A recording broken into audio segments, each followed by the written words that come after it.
This episode of Another Happy Pod is going to contain spoilers. If you've not experienced the content yourself, please go ahead and do so before coming back and listening to the boys ramble on about it. Thank you very much.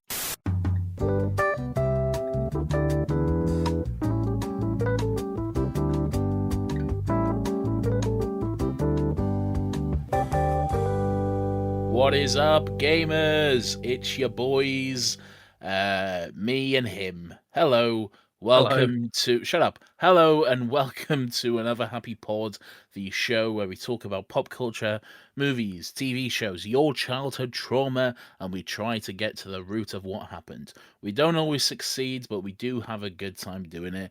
My name is Nathan James John the Baptist Bauer, and as always, I'm joined by, his name is Lawrence, his middle name is Thomas, his last name is Heisey, and I'll give you his bank details later.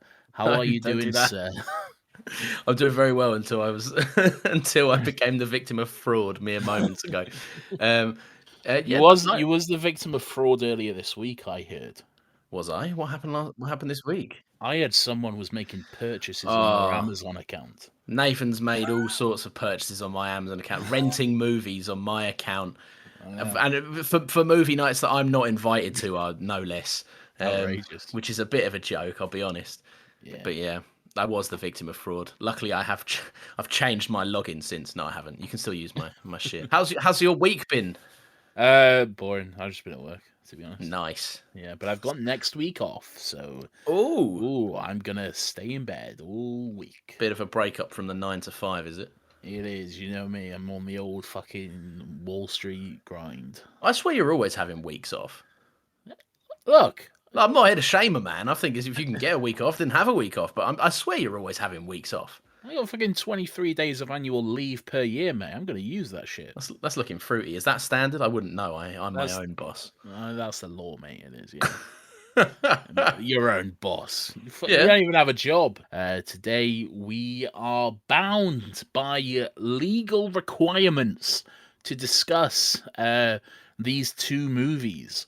So, these two movies, which, by the way, I clarified I would never cover, and then a donation was made to charity, and I would look very bad if I didn't uphold my end of the bargain, which I didn't make. Nathan made for me on my behalf. It's true, I did. So we did a charity stream a little while back. You may remember we mentioned it.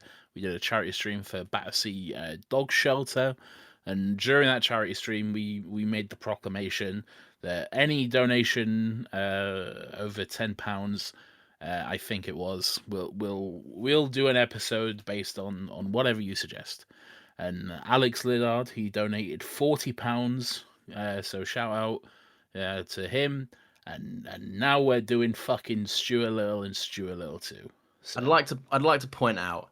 So I don't know how you got these, Nathan. I ended up renting them both because I did.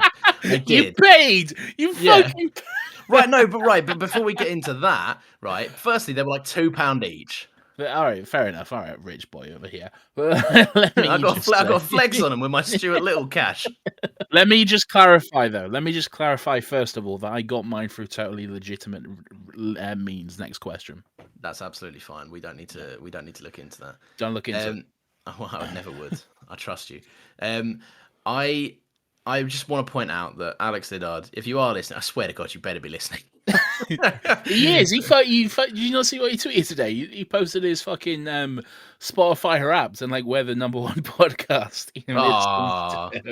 I feel very humble. The same. So shout out if we're on your Spotify Wrapped.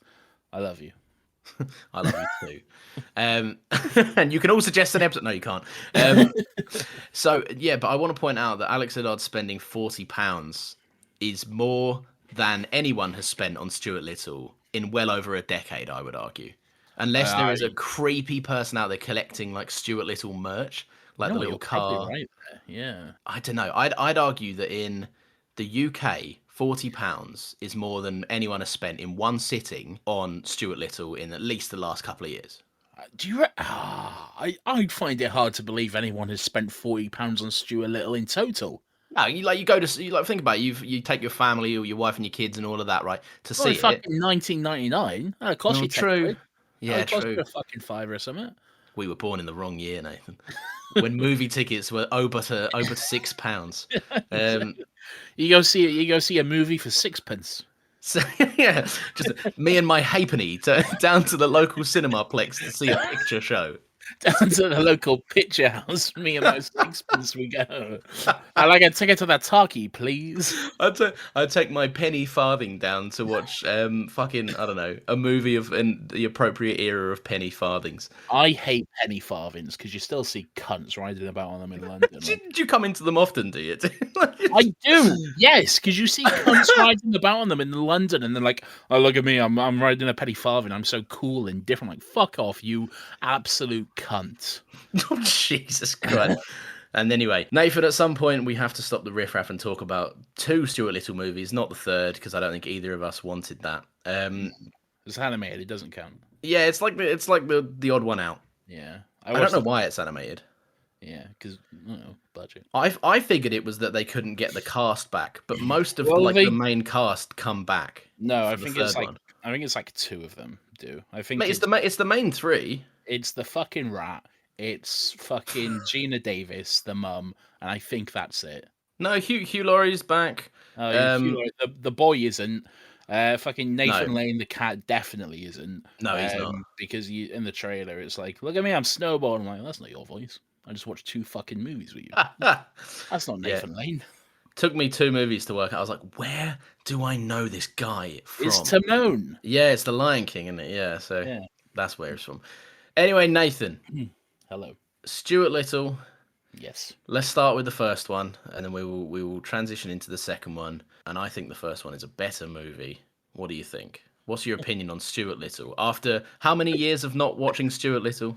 I honestly think, I haven't seen Stuart Little since it came out in the cinema. So I honestly think it's been literally fucking 21, 22 years because it came out in 99. So you would have been 67 by then. Yeah, I would have just turned fucking 82 at the time. Okay, nice. Good, you're still kicking with us then after all this time. What would that make you now? 104, that would make. Fucking hell.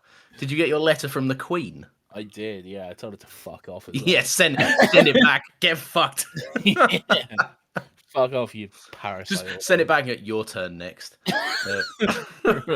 I think she's dead. Anyway. Oh, no.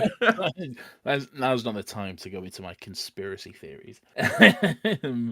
I think these movies are very, very equal in quality. And what would you say the overall quality is? Alex, I'm sorry.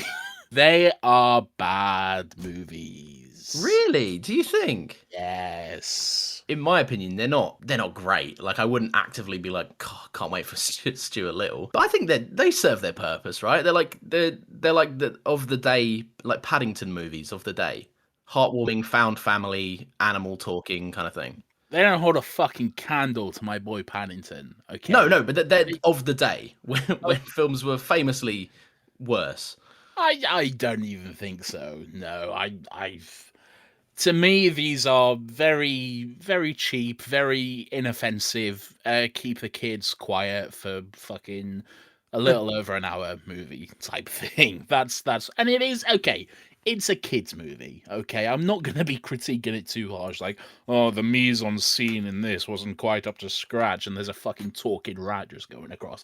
But overall, they just did not grab me at all.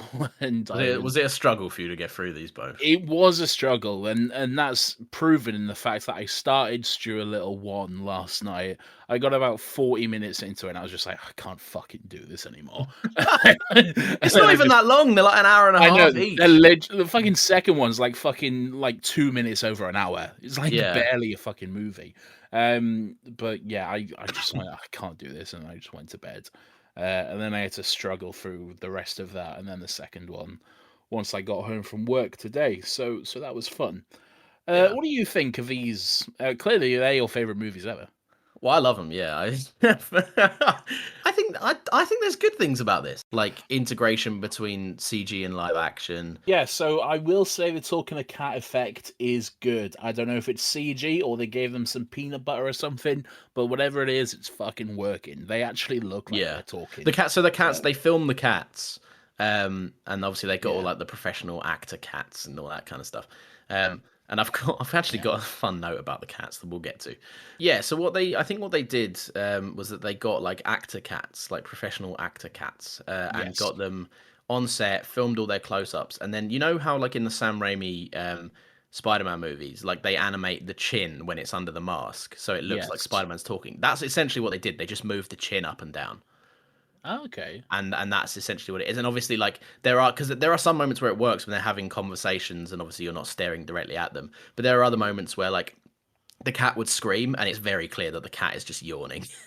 like like Nathan Lane as the voice actor would be like ah, and then the cat would just clearly be yawning, which is but they just had an open mouth, so they were like fill that, I guess. That's Um, quite cool. But some movies, like quite a lot of movies when you have like talking animals, there's various ways to do it, and a lot of them are very, very shit. Like a yeah. lot of them, it's clearly just like they've gave the dog some fucking peanut butter or something, and he's just like fucking licking his lips and just like chomping up and down, like as he's saying, "Hello, I'm a dog." But that's clearly not what he's saying. Yeah. Then there's another one which this is like the fucking laziest one ever, where they just didn't even bother. They just had the dogs like somehow fucking talking through their minds to each other, like psychically fucking speaking. Oh fuck, was that Hotel for Dogs? No, no. Well, maybe. I mean, I haven't seen that myself. I'm thinking of Fluke, a very old movie, but very good actually.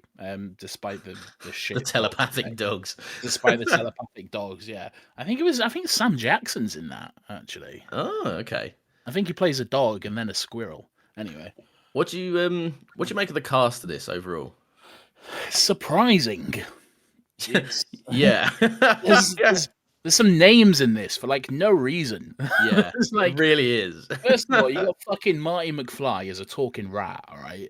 He's Um, good. I like him in this. he's I he's good, but I think as a voice actor, he nails it. You know, like well, for example, fucking not to speak about him too much, but everyone's least favorite nonce, Kevin Spacey, yes, when he did the Nine Lives, and it was just like I'm doing my Kevin Spacey voice. I showed up, they handed me a microphone, I read my lines, I went home. But like Michael J. Fox really seems like he's going for it, which I like. he does. Yeah, Michael J. Fox doesn't do things by half. Mm. He is good in this. For me though, it brings me to another problem, and I'm like, how old is this fucking rat? Okay, because that's the voice of fully grown man Marty McFly. Yeah. Like, he's your son.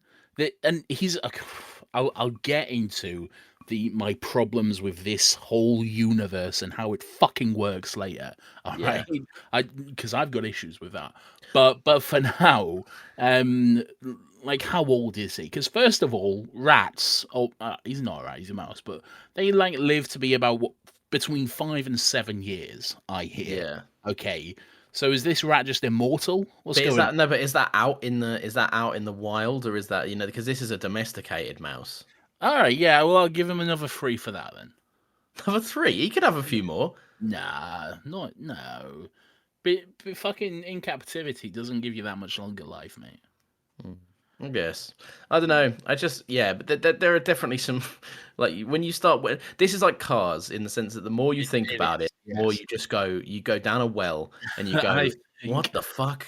And I think that's my biggest issue with it. I spent too long watching these movies being like, I fucking hate this universe. I cannot wrap my brain around it. It makes no logical sense whatsoever. And it's not supposed to. It's absolutely not supposed to. It's just a dumb little movie for kids. And that sounds harsh. But No, but it is. But it is a dumb movie for kids. Like yeah.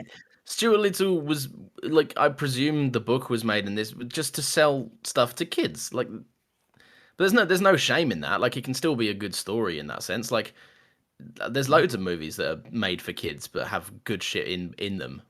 This maybe isn't one of them. Just imagine, right, that you and your partner, who you're now engaged, congratulations. Imagine that for whatever reason down the line, you and your partner cannot have children. Okay, Mhm.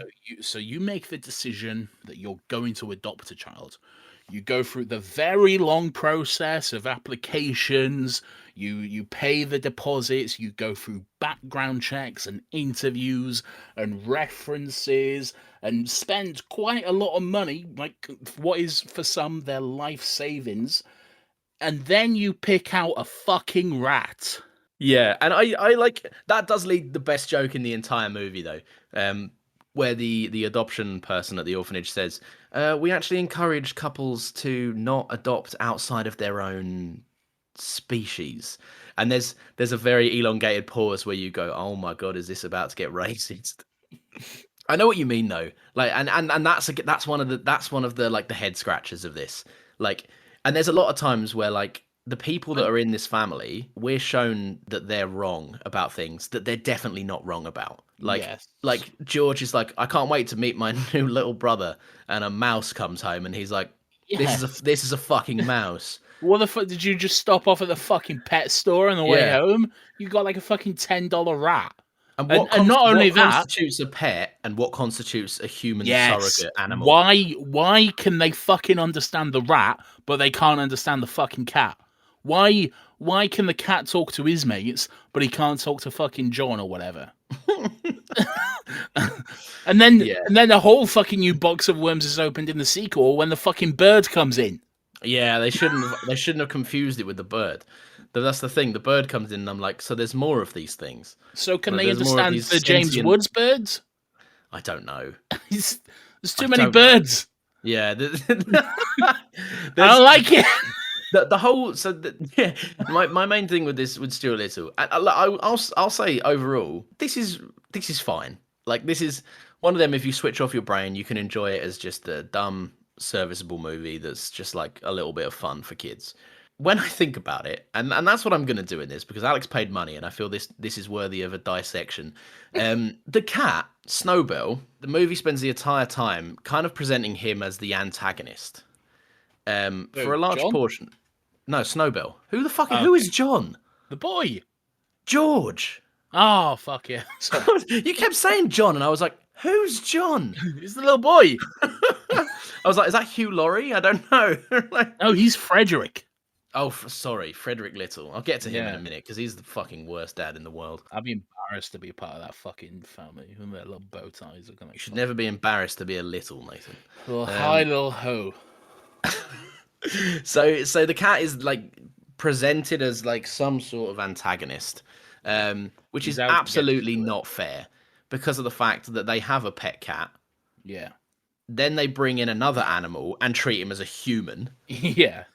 Not only that, but it's a fucking animal that is historically the prey of the animal you already have at home. Yeah. Well. And they know that, and they're like, hey, here's a mouse. You can't eat it, by the way. That is like walking in with a fucking prime steak, going up to a dog and saying, this is your best friend. You're not allowed to get hungry around him. You must treat him as your friend.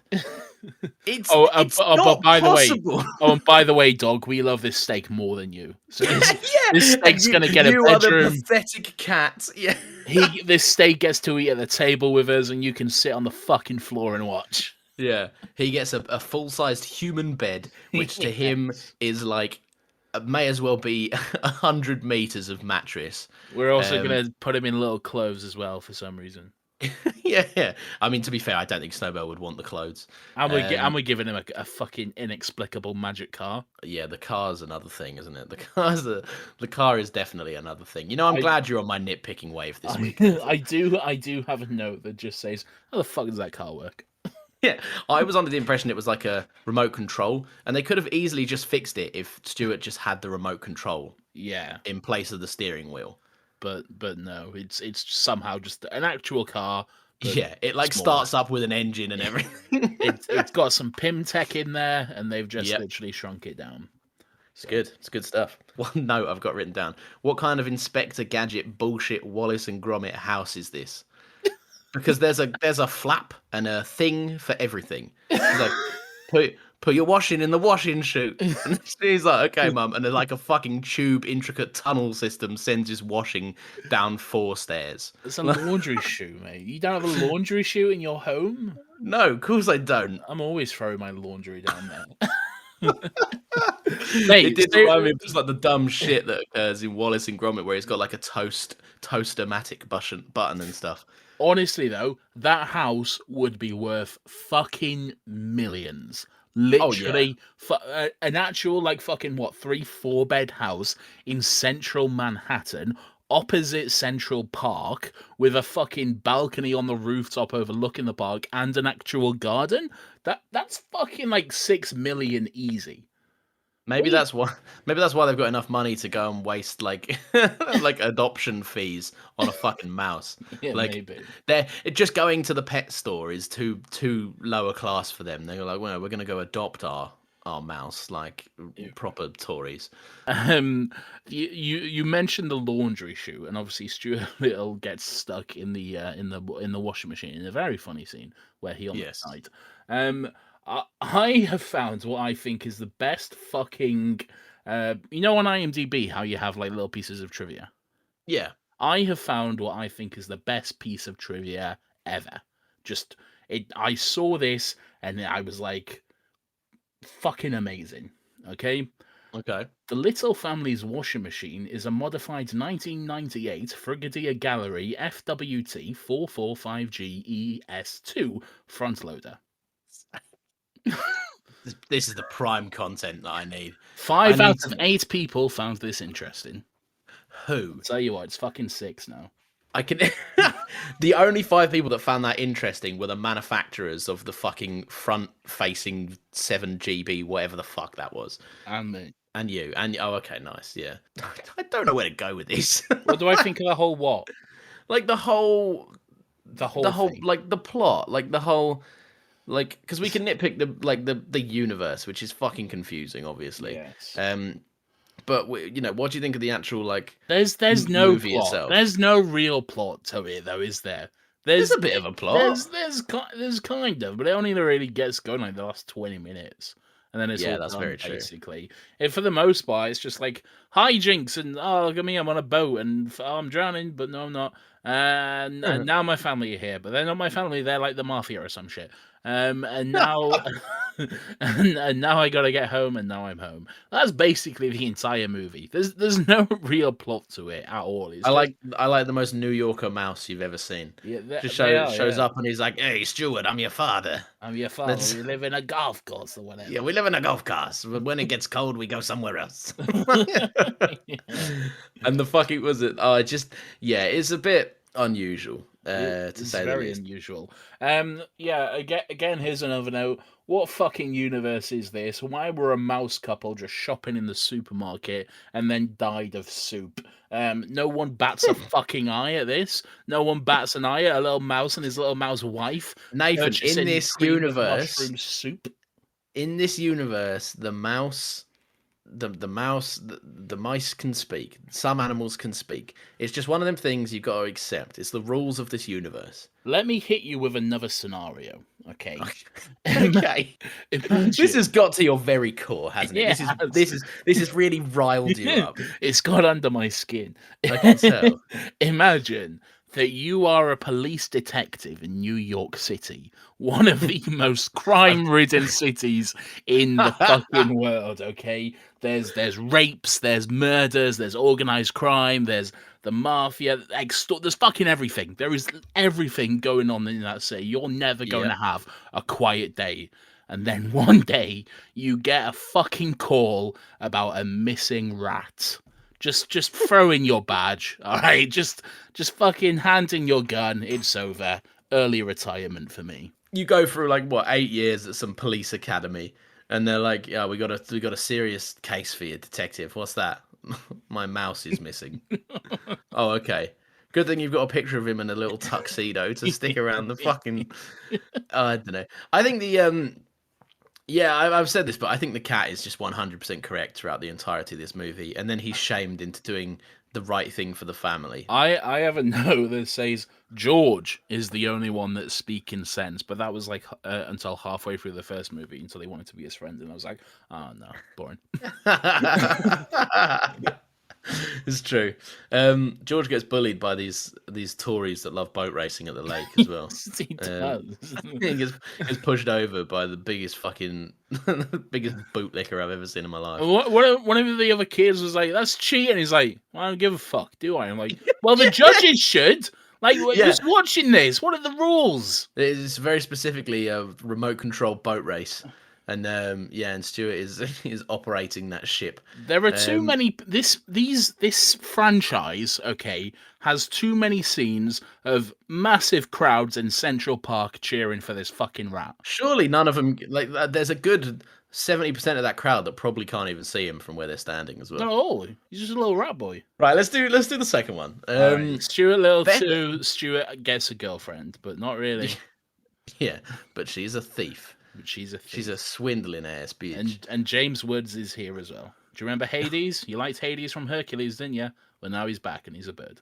Now he's a big falcon. This is a better movie according to critics. Disagree. I disagree as well. It's a shorter movie, but it is. And maybe that is the reason. So there's a new baby. They've now got two. That was another thing. Right off the bat, I was like, "What? Why were they adopting?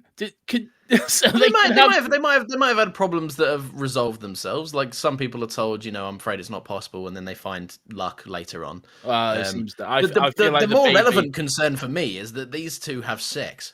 They have Hugh Laurie and Gina Davis are fucking. Listen, no, I'm not going to say that. Okay. I don't. That would make me sound crude. But I will say that they're an attractive couple. Okay, that's all I'll say. All right. True. And he's a king husband as well. Well, I don't know about doing that. the dishes. Oh, but he's only doing the dishes. You don't have to change the diapers or whatever. I was just going to say, I think the baby is a necessary addition. You don't need it. Yeah, because it doesn't do anything for the whole movie. It's just not talking. That's his entire fucking character arc. Get rid of the baby, I say. And at the end, it's just like, goodbye, bird. Fly away. Farewell, my friend, the bird. We have grown to know each other well over these past weeks. Baby just fucking shits out a soliloquy on the rooftop. So anyway, they're the proud parents of 2 kids and 1 mouse. They're 3 children. Do you think this is just a level of grand delusion that everyone in the neighborhood is like, oh, it's the fucking mouse parents again? Well, I would, but this whole world, again, this seems to be somewhat commonplace. Because I'm saying it's like a Truman Show scenario where they're like, yeah, the mouse is a good mouse, isn't it? Nice mouse. Well, and everyone is behind the scenes like, what a fucking Jesus Christ. Do you know what I mean? This movie is also more racist than the first one. Okay, give me that. I didn't pick up on this, but I want to hear it. All right, so there's 2 scenes. The first one, Snowbell's mate Monty, he gets thrown out of a Chinese restaurant. And it's all just a little bit much, basically. Just the very exaggerated accents and the very, very loud. Just in general, it's all a bit much. And then there's also the cab driver as well. What's the cab driver? Remind me of that scene. They're chasing Stuart at the end, aren't they? In the taxi, and the cab driver is just very stereotypical. Exaggerated accent again, just driving fast, not caring about anyone, almost killing people as he drives through the streets. And this is the better received film. What does that tell you, Nathan, about Hollywood? Racism sells. It does. I'm looking at Stuart Little 2, the IMDb page right now. On the poster, he's on a little skateboard. He's not on a skateboard once in this movie. Nah, that's a lie. He is. He's showing off to his bird friend. When they're all in the garden having a barbecue or whatever, and he starts doing some kickflips in the some garden ornament thing. I must have been on Twitter at that time. At least you're honest. I quite like Stuart's. He's leveled up his living quarters. He's now just got his own apartment on top of a bunk bed, which is pretty cool. I like that. I wrote down. This is another example where someone in the family is speaking sense for the first time ever, and they're like, no, you're incorrect. So the mum is shown to be ridiculously overbearing towards Stuart. Is this the football thing? I guess a bit of it, but the mum is shown to be ridiculously overbearing towards Stuart. Yeah. But she's absolutely right. Yes, she is. Stuart could die at any moment. That little fucking rat should not be playing football. I wrote down it's like the same as like when Indiana Jones is being chased by a massive bull down a corridor. Yeah. That's what it is for Stuart playing football. Like... It really is, yeah. And technically, I will admit I don't know the rules of football that well. I mean, just listen to our fucking Ted Lasso episodes. But I do know Lee. that yes. Oh, there you go. But I do know that goal at the end there, that would technically have counted as a handball on Stuart's behalf, because he was touching the ball as it was kicked. I think Nathan, rules don't apply to Stuart because he gets to do whatever the fuck he wants. Because he's a fucking rat. Yeah, exactly. This is how he wins soccer tournaments. This is how he wins remote control boat races. Yes. He doesn't give a fuck. You should not be humouring this mouse, okay? He should not be on that team whatsoever. Yeah. This is like, sometimes you see like a Vice documentary on YouTube, like a little clickbait like documentary that will catch your eye, and it's like, this man trained a mouse to be his best friend. Yeah. And you click on it and you're like, this is unusual. Just he's a mouse. Yeah. This is just what this reminds me of, this whole thing. Yeah. It's just like, treat him like a mouse and he won't have this weird chip on his shoulder like, oh my god, I'm as big as I need to be, I've got I've got issues that I can't fit in. You shouldn't fit in. You're a mouse. Gina Davis kisses that rat way too much. Yeah, and then she touches her baby with her bare hands. And there's a scene wash where your fucking hands. There's a scene where he's literally in the fucking drain, and then they pull him out, and then she's just straight away just kissing him. I'm like, what are you doing? Like, stop. Yeah, well, he's nah, she loves him. Nah, she's gonna get fucking COVID. It's a bit of a time capsule when Will, George's new best mate, brings his PS2 over in the bag. That did make me laugh. Hey Will, hey George, you want to play? I've got my PS2 in my rucksack. Yeah, a bit of a nice time capsule moment there. I was like, how long has it been since this movie? Oh yeah, that makes sense. The first movie, there's a moment where I think it's where the Brooklyn Mouse takes Stuart to the golf course or whatever. And then you see like a shot of just the city of Manhattan. And then I was like, oh, fuck, that's the Twin Towers. When the fuck did this movie come out? And I was like, oh, shit, yeah, 1999. This is old. This is very fucking old. Yeah. That kid's like fucking 35 now, at least, probably. Oh, the kid that plays... George. Yeah, I think he's in his mid-30s. Yeah. Fun trivia fact, before I forget to say it, because I can't not say it. Is his name? So his name's Jonathan Lipnicki, I believe. Okay. Now he recently went on an episode. I don't know how recent it is, but anyway, he went on an episode of Celebs Go Dating at one point.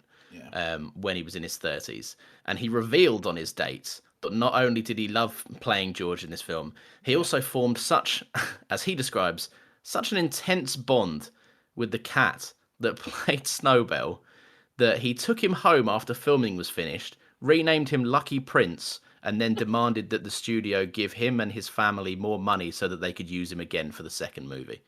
Jesus Christ. And this kid is like 7. Man was out here fucking finessing Hollywood execs at the age. Mate, he clearly never worked again. Which is, so they're like, don't get that guy. He is in a movie that I loved as a kid. I haven't seen it since then. Called, I think it's The Little Vampire, I think it is. And I remember not necessarily enjoying him, but enjoying that movie. So that's at least another thing he did. Good. That's one more thing he did. And then, of course, his famous appearance on Celebs Go Dating. Of course, how could we forget? I'm going to look him up now on IMDb, actually. There's a moment in this where basically there's like a subplot where George is becoming mates with Will. As Stuart should get used to, this guy's going to grow up. He's probably going to go to uni because his family are filthy rich. Yes. Right. There will be a point where he goes, where girls come over and he goes, "Who's that mouse?" And he's like, "Stuart, don't say anything. Oh, that's just a mouse. It's just my family pet." And Yeah. Stuart's gonna be there like fucking in his eternal state of being a child because I can't imagine this mouse turning like 45. No. Coming home like little high, little fucking low. Um, another day at the city for me, Stuart the mouse. But so that it cuts to Snowbell after George's Will's come over and said, "Hey George, you want to do this thing?" And George has fucked off and said like, "Stuart, you're not invited or whatever, or go finish building the plane yourself, whatever." And it just hard cuts to Snowbell going, "One is the loneliest number," and I fucking cried. Like it Really? I just found that cut so hilarious. I don't know why. I guess I just forgot that there was a talking cat in this. And it just cut to a cat, a close up of a cat with his mouth moving, going, "One is the loneliest number." There was one joke which made me laugh a lot more than it should have, like unreasonably so. Like more towards the end of the movie where they're in that big building, and the little bird is trapped in a paint can, and Snowbell's like, "Birds," but I can't remember her fucking name. "Birds, birds, but where are you?" And she's like, "I'm here. I'm in the can." And he's like, "Oh, I'm sorry. I'll wait a minute for you." Yeah, I don't know why, but that made me laugh so much. I was like, "That was good." But that's the thing. There's like throughout these, there are like little nuggets of good stuff. Like Yeah. there's. I think these are dumb. These are dumb, and they are like cars in the sense that you think about one thing and the whole universe falls apart. You keep teasing cars. Oh, get ready.